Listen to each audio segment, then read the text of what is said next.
¿Qué tal? ¿Cómo están amigos y amigas de esta comunidad? Como siempre un gusto, como siempre un placer que nos permitan continuar con ustedes.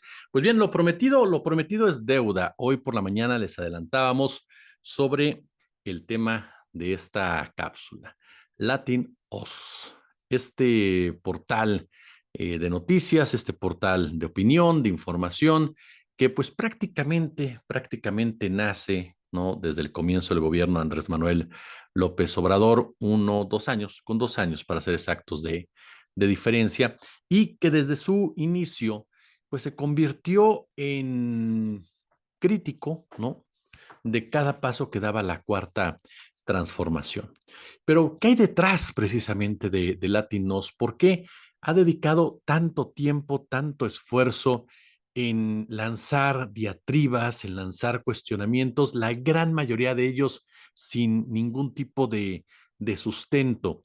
Fíjese que cuando surge Latin Oz, a mí me pasó lo mismo que con Atypical TV. Fue algo que consideré sumamente positivo, incluso lo llegué a comentar en el lugar donde trabajaba anteriormente. Y hubo personas que me decían, no, ¿cómo crees? ¿Para qué quieres estos personajes al aire? Yo les decía, mira, para mí es positivo que siempre existan espacios en donde se expresen las diferentes opiniones, seas de izquierda, seas de derecha, seas pro López Obradorista, seas anti López Obradorista. Sobre todo porque vivimos una etapa en donde, a pesar de lo que quieran endilgarle a López Obrador, hay una plena libertad de expresión, mucho mayor de lo que existía en cualquiera de los otros sexenios que usted me pueda dar como, como ejemplo, y sin ningún tipo de represalia hacia algún comentario o hacia algún comunicador, como sí sucedió en otros gobiernos. Entonces, para mí, que existieran espacios como Latinos o Atypical TV, pues no garantizaba que a la audiencia se le ofreciera una postura, una visión de las cosas. Sin embargo, y fíjese que en la octava, durante mucho tiempo intentamos generar mesas de debate entre la derecha y la izquierda, ¿no? Entre los pro López Obradoristas y anti López Obradoristas. Y sin embargo, era de estos dos últimos, es decir, de los anti López Obradoristas y de los derecha, que no querían acudir. Que tú les decías, oye, vas a debatir con tal persona, este es el tema. No, no voy, yo voy solo.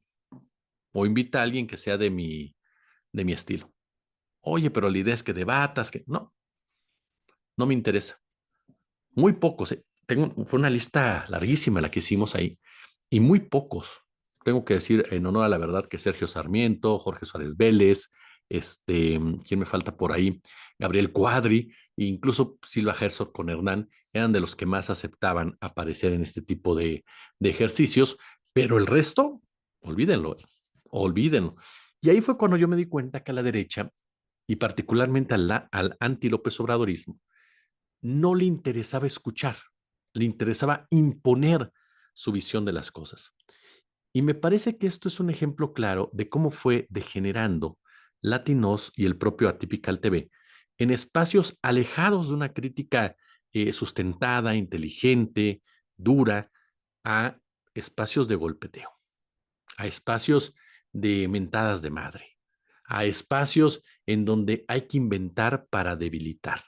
Y esto se explica en los intereses y los fines que te llevan a hacer una crítica de esa naturaleza. Lo hemos platicado ya en otras ocasiones. Cuando surge un reportaje, tú siempre tienes que saber de dónde procede, cuál es la finalidad de ese reportaje, qué es lo que busca ese reportaje. Denunciar, evidenciar, criticar, cuestionar, todo con sustento, con rigurosidad, es válido, venga de donde venga.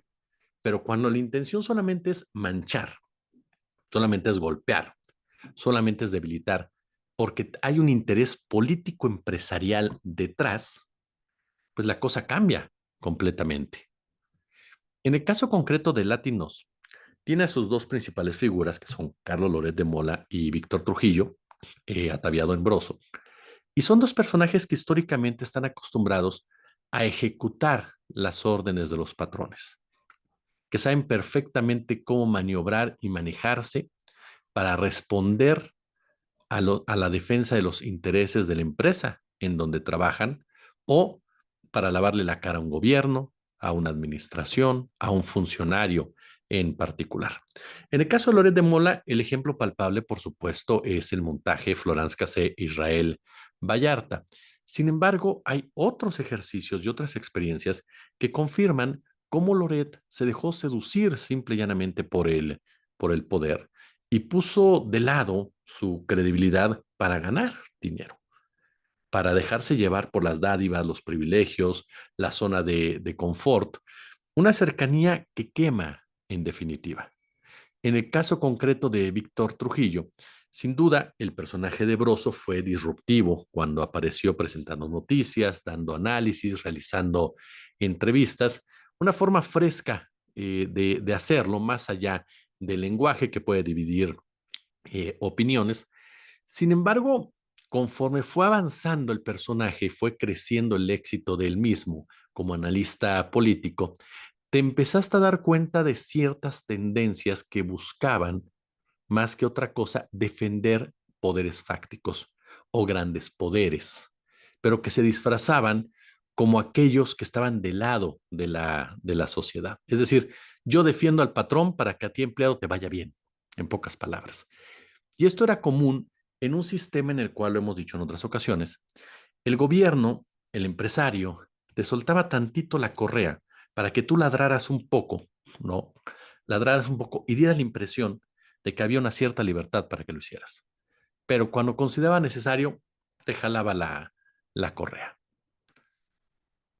De Víctor Trujillo, ya hablábamos un poco de Carlos Loret y hemos hablado en otras ocasiones, pero de Víctor Trujillo, ustedes recuérdenme una opinión, un análisis, una investigación que realmente haya simbrado a los verdaderos poderes de este país, que realmente haya propiciado eh, cambios en un momento dado en ciertos renglones de corrupción y demás, como otros reportajes realizados por otro tipo de periodistas lo han hecho.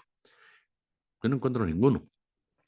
El único, y que lo asemeja precisamente a Loret en un personaje que recibe órdenes y ejecuta órdenes, es precisamente el de los videoescándalos. Yo lo pongo similar a lo de el montaje por la siguiente razón. Si Víctor Trujillo hubiera presentado esos videos, poniéndolo el 4 como le pusieron a Bejarano, por interés periodístico, por interés ciudadano, te quitas el sombrero, porque yo no le voy a lavar la cara a Bejarano. Pero, ojo, esos videos se los dio Diego Fernández, que ya lo reconoció aparte, porque a él se los dio Carlos Ahumada, en fin, ya sabe usted, se los dieron a Televisa y Televisa se los dio a Víctor Trujillo y le ordenó pasarlos y le ordenó ponerle un 4 a Bejarano. Entonces, no hubo nada de periodístico ahí, no hubo nada de denuncia ahí. Lo que ahí hubo fue simplemente buscar trastocar las aspiraciones de un candidato a la presidencia de la República. Lo que hubo fue una acción netamente político-empresarial. Por lo tanto, es lo que le digo, basta ver los programas de tercer grado, ¿no? En la época de Calderón o de Enrique Peña Nieto, para darnos cuenta cómo tanto Trujillo como Loret eran aplaudidores, junto con el resto, ¿no? Carlos Marín, Ciro Gómez Leiva, Joaquín López Dóriga, eso sí, Adela Micha, disfrazados de críticos teatrales, ya sabe usted, la mano, los ojos, la voz, la verborrea, que algunas personas pues se las comen, ¿no? Se las compran, pero que en realidad no preguntaban nada, no cuestionaban nada y lo peor, se reían al lado del poderoso, que seguramente después los invitaba a cenar o algo por el estilo. Porque a final de cuentas, ellos dos forman parte de este grupo de comunicadores que fueron dominantes durante muchos años en los medios corporativos y que se vendieron como periodistas, cuando en realidad son muy malos periodistas. Hay gente que me dice, no les digas periodistas. Yo creo que hay buenos y malos periodistas, y eso me lo enseñó Páez Varela. Hay buenos y malos periodistas. Y que a partir de ahí tenemos que surgir la crítica y no caernos también en el púlpito de que eso no es periodismo. Hay buen periodismo, mal periodismo, periodismo honesto y periodismo corrupto. Punto y aparte. Y en el caso de ellos es un periodismo corrupto y es un mal periodismo. Ahora, ¿por qué Loret, por qué Víctor Trujillo se colocan en esta diatriba, en este discurso? Pues hay una explicación, y hay una explicación que no es nueva. Estaba viendo un tuit o un posteo en donde Roberto Madrazo está en una entrevista típica, le dice, sí, pues los madrazos están detrás de Latinos, ¿por qué no lo dijimos antes? Pues porque nadie nos preguntó. Roberto Madrazo es el maestro del cinismo, así de sencillo. Es un tipo que en los últimos días se ha dedicado a cuestionar la política social, política económica, política de seguridad, ha hablado de deshonestidad, me carga. El hombre que hizo trampa en un maratón, en una maratón, se atreve a venirnos a hablar de honestidad, por ejemplo. Pero ahí te das cuenta cómo viven disociados completamente de la realidad y cómo ellos se ven al espejo y se genera su propia imagen, ¿no? De ilustres salvadores de la patria, de héroes nacionales, de próceres en toda la extensión de la palabra. Y Madrazo es un cínico. Yo recuerdo cuando Madrazo déjeme desviarme un poco. Cuando Madrazo se lanzó para candidato presidencial en el 2006, lo recuerda, estaba tan manchada su imagen que empezaron a hacer campaña con el papá, con el nombre del papá, ¿no? Que lo mataron efectivamente en una disputa por el poder del PRI y que, ya sabe, como todo mártir político, ¿no? Iba a cambiar el país, iba a ser progresista, no. Lo mataron porque se enfrentó al poder en ese momento y quería el poder para hacer las cosas a su forma, no para mejorarlo para las mayorías. Era una disputa de poder como pasó con Colosio. Ahí no hay héroes ni mártires, ahí hay corruptos que se matan entre ellos. Pero bueno, y que aparte de todo, a este Roberto, a esta familia Madrazo les escrituraron Tabasco durante muchos años, ¿no? El punto es que Roberto Madrazo toda la vida ha arrastrado una imagen negativa con todas sus letras. Y es su familia la que está detrás de Latinos. Pero está detrás, ¿no cree usted que hubo una ocasión, déjeme recordar, fue Álvaro Delgado, si no mal recuerdo, fue Álvaro Delgado en Sin embargo, el que presentó los nombres precisamente de todos los personajes que estaban detrás precisamente de Latin Oz, lo recuerda, y en donde dio a conocer abiertamente, por supuesto, pues nada más ni nada menos que al hijo de Roberto Madrazo, así como también al yerno de Roberto Madrazo, quienes eran parte fundamental del financiamiento a esta plataforma. Y junto con ellos, personajes como Patricio Lamendi, se dijo en ese momento, así como también quien fuera secretario del ahora exgobernador de Michoacán, Silvano Aureoles, este señor Castillejos. ¿Por qué es importante señalar esto? Porque la manera en cómo se financia Latinos tiene que ver con contratos con gobiernos estatales. Contratos que lleva a cabo una red empresarial manejada precisamente por los Madrazo, un esquema financiero que es muy similar, pero muy similar al que organizó García Luna. García Luna en el tema de la seguridad, Roberto Madrazo en el tema de la comercialización y renta de equipos médicos. Es decir, con este esquema se extrajeron recursos públicos por más de 7.300 millones de pesos para beneficiar negocios privados, entre ellos el portal Latinos, ¿no? Cuyo comunicador estelar, usted lo sabe, es Carlos Loret de Mola, quien tiene una empresa, ¿no? La Nota es La Nota, que recibe también decenas de millones de pesos de esta red empresarial, según revela una investigación de la Unidad de Inteligencia Financiera que fue dada a conocer en su momento contra, por Contralínea. Entonces, ya vamos entendiendo. La molestia de los Madrazo, en realidad, con el gobierno de López Obrador, se da principalmente porque López Obrador acaba con el negocio de la distribución de medicamentos para las empresas privadas.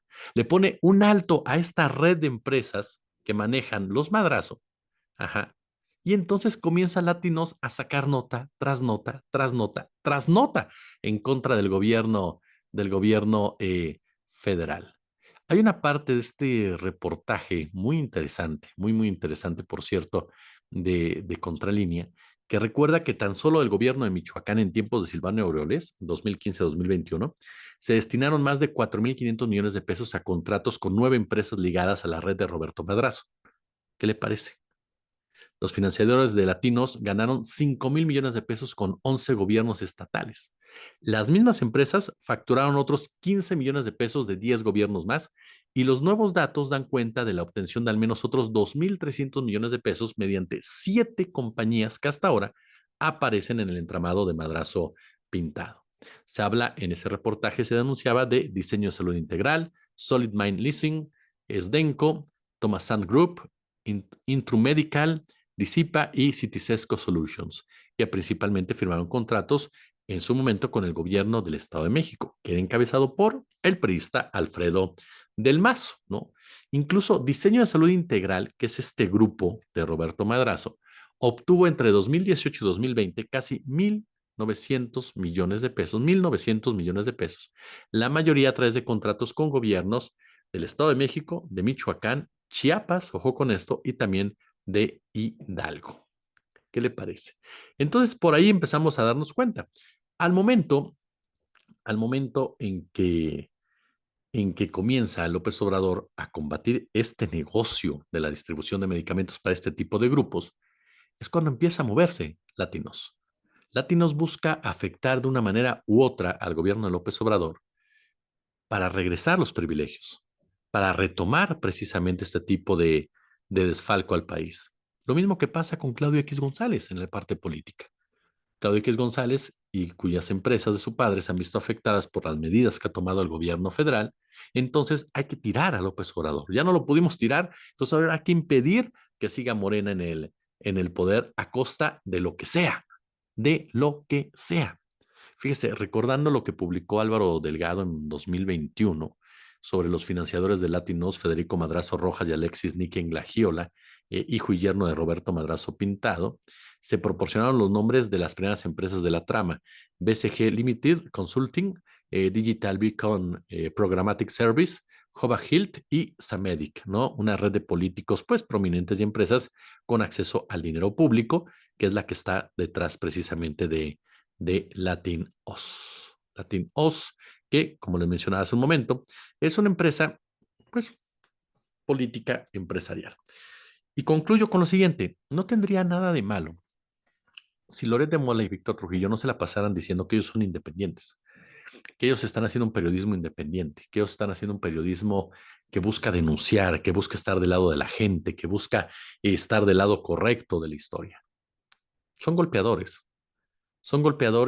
que, como se les tocó el dinero, se les tocó el bolsillo al momento que se acabó con este tipo de negocios, empiezan a utilizar las plumas, los micrófonos, los espacios para irse en contra de un gobierno. Por eso les molesta mucho la existencia de la mañanera a ambos. Por eso constantemente se dan cuenta de no estar en la mañanera, porque la mañanera impidió que sus periodicazos pudieran trascender. Ahora, la gran pregunta es esta: ¿qué tanto realmente pueden influir Loret y Broso en una situación ya del votante? ¿Qué tanto le llegan al mexicano y mexicana de a pie? ¿Qué tanto sus comentarios, sus trabajos y demás pueden en un momento dado llegar a trastocar al gobierno de López Obrador? Hasta el momento, me parece que diría una vieja frase, y sé que habrá gente que me critique por decirla, pero no le han quitado ninguna pluma al ganso, ¿no? Eso es un hecho. Entonces, me parece que viene todavía lo peor, vienen muchos inventos, vienen muchos comentarios completamente fuera de lugar, están desesperados, y se lo planteo por un tuit de Loret de Mola, en donde Loret suelta carcajadas, el famoso jajaja en letras mayúsculas, porque el Tren Maya suspendió sus actividades. Algo sí que tendría que ser criticable en un momento dado, que hoy precisamente en la mañana de López Obrador lo explica, pero Loret se ríe de tal manera que muestra una enorme desesperación, una enorme frustración y un enorme coraje, precisamente por darse cuenta cuál va a ser su lugar en la historia. Porque, insisto, tú puedes ser López Obradorista, izquierda, ¿no? Que son dos conceptos diferentes. Puede ser de derecha, anti-López Obradorista, que son conceptos diferentes, aunque pueden ir de la mano. Pero lo más importante es que seas honesto y transparente y riguroso con lo que haces. Y me parece que en ese sentido, Latinos, Loret y Víctor Trujillo, pues lo único que demuestran es que están totalmente, pero totalmente reprobados. ¿No le parece? Déjenme sus comentarios y, como siempre, un gusto, como siempre, un verdadero, pero verdadero placer.